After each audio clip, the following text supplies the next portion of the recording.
Intervention was, or the concept of intervention, even much like what was on TV, was pretty popular and still pretty popular for TV. But with regards to clinical outcomes, it's not particularly effective.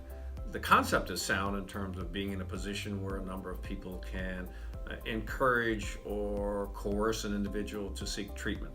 That has something to do with the belief that willpower has something to do with an addiction. In reality, willpower has nothing to do with it.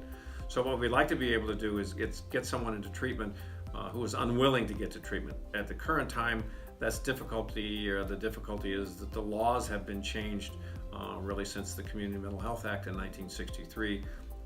We no longer have the legal authority to get someone into treatment against their will.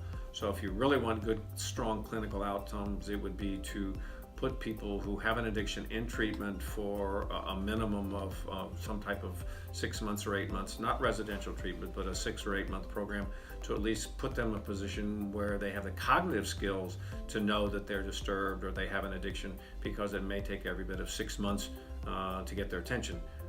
By the very definition of addiction being a chronic relapsing disease in which the structure and function of the brain have changed, the structure and function of the brain, which is primarily significant in addiction, is the prefrontal cortex, where people make rational cognitive decisions, has been damaged. They're not going to be able to do that. The power of the drug causes the compulsion and craving to use, and the prefrontal cortex in terms of willpower isn't even considered anymore. So we have to be in a position where we can save people's lives virtually against their will, or the driving force of someone using a substance that may kill them.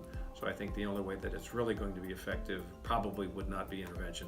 It would be in a position where we can mandate that someone get some type of clinical help against their will. And I think that's where the change really has to take place, would be on a legal process.